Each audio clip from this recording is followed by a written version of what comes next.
autre chose aussi, c'est qu'il y a quand même deux domaines où les garçons ont particulièrement du mal à faire leur place. Ce sont les professions qui s'occupent de la petite enfance, comme par exemple puériculteur, instituteur maternel peut-être un peu moins, et les soins du corps, notamment la bioesthétique, où là, apparemment, les garçons ont encore beaucoup de mal à faire leur entrée. D'un côté, donc, pour ce qui est des professions de la petite enfance, c'est surtout les craintes qui sont anticipées peut-être par les agents PMS dans une certaine mesure, mais surtout par les employeurs potentiels de se heurter à des inquiétudes de parents qui craindraient des attouchements sexuels de la part d'hommes qui occuperaient ces professions. Et du côté des métiers de l'esthétique, là, c'est à la fois pendant les études, parfois des problèmes d'infrastructure. Ce sont des filières où il y a très très peu de garçons, donc elles ne sont pas conçues pour accueillir des garçons et des filles parce qu'ils ont l'habitude de se promener en petite tenue pour leurs soins, etc. Ou bien d'inviter des clientes qui ne supportent pas facilement d'être tripotées, comme on disait, par des hommes. Et puis aussi au niveau commercial, après, ils ont aussi du mal à se faire engager dans des salons esthétiques qui craindraient aussi qu'il n'y ait pas suffisamment de clients masculins pour que ça soit possible et que les femmes ne veuillent pas se faire traiter par les hommes. Donc là, ce sont un peu les deux domaines où les hommes qui choisissent des carrières atypiques ont du mal à se faire accepter. Alors, donc ça, les agents et les agentes qui travaillent dans le professionnel remarquent ce genre de choses vraiment très couramment. J'ai entendu presque partout où je suis allée. Par contre, il y a d'autres aspects qui sont beaucoup moins facilement observés. C'est d'une part, mais qui sont observés quand même par certains et par certaines, c'est d'une part le fait que dans le professionnel, l'offre de formation est très limitée pour les filles et que, à part les travaux de bureau, les métiers du care les moins prestigieux, comme assistante familiale ou bien les services sociaux auxquels forment les études professionnelles et techniques. Donc, elles n'ont pas beaucoup de choix et que donc c'est un peu une pente naturelle si on veut bien prendre en considération les stéréotypes et les préférences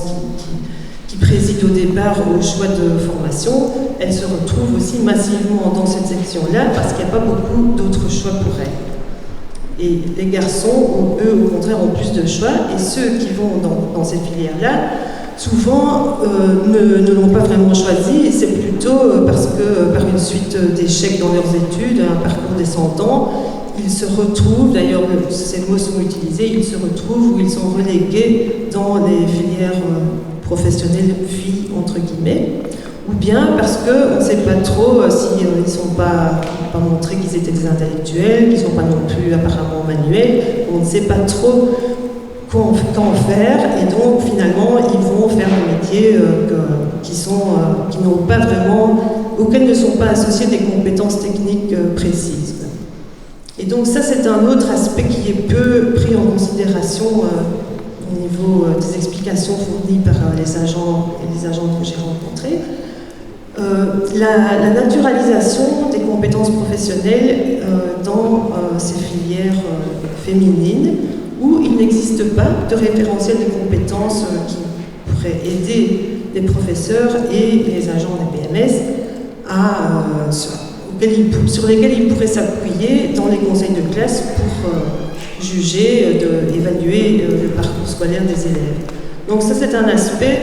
qui est plus structurel que simplement visible comme ça au niveau individuel, mais qui me paraît jouer dans le sens de ce qu'on a expliqué ce matin sur la différence hiérarchique entre femmes et hommes. Ici, ça s'applique non pas aux individus, mais aux filières féminines.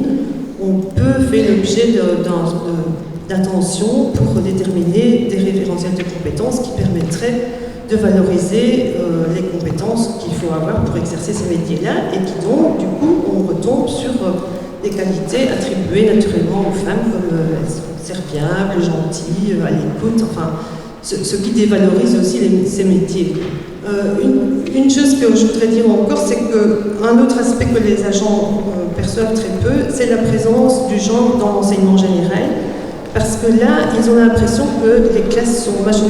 sont équilibrées du point de vue du sexe, que ça reflète l'équilibre des sexes dans la population. Donc ils ont tendance à ne pas voir le genre parce que les élèves ne se plaignent pas de harcèlement, ne mettent pas en avant le genre, et donc eux-mêmes sont un peu limités au niveau de leurs observations aux manifestations individuelles et ont tendance à ne pas percevoir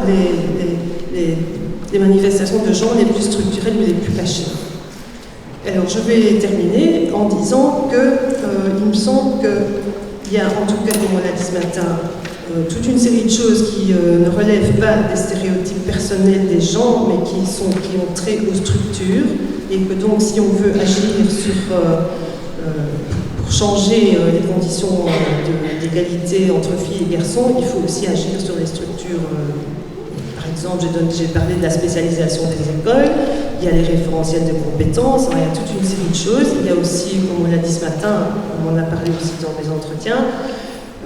l'éducation à la mixité, avec l'attention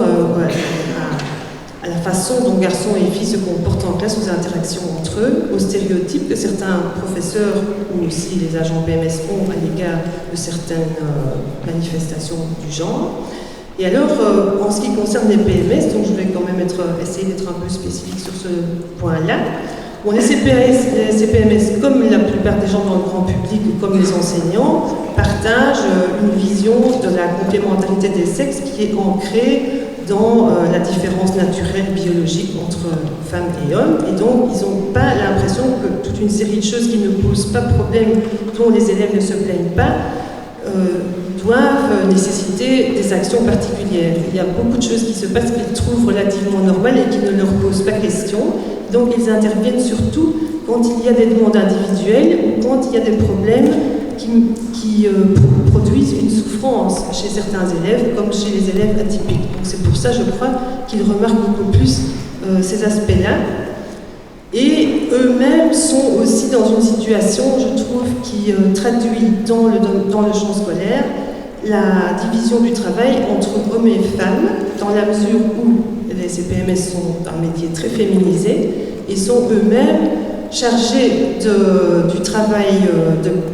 pour assurer le bien-être des élèves. Donc, quand on voit la définition des missions des PMS, c'est très clair qu'ils sont chargés du bien-être des élèves. Donc, ça repose sur un corps de professionnels très féminisé et qui a finalement une position marginale dans l'école, puisque pour travailler ces aspects-là d'une façon plus significative, il faudrait qu'ils aient plus de temps et qu'ils disposent de plus de personnel pour pouvoir faire non pas des animations ponctuelles, mais un travail plus suivi, élaboré, construit dans le temps pour qu'ils soient susceptibles de défaire un petit peu ces stéréotypes avec lesquels les élèves s'expriment. Et donc, je trouve que les CPRS dans l'école traduisent un petit peu la différence qu'on fait entre la question de bien-être et de sollicitude vis-à-vis des élèves confiés aux femmes et d'autre part le cœur actuellement qu'on admet comme étant le cœur de l'enseignement qui sont les apprentissages. Donc voilà, je voulais soumettre à la discussion cet aspect-là qui me paraît traduire un autre aspect de la problématique du genre dans le champ scolaire, se décharger sur certains, assez peu nombreux et pas très valorisés au niveau de l'enseignement, du travail de sollicitude et d'éducation des élèves.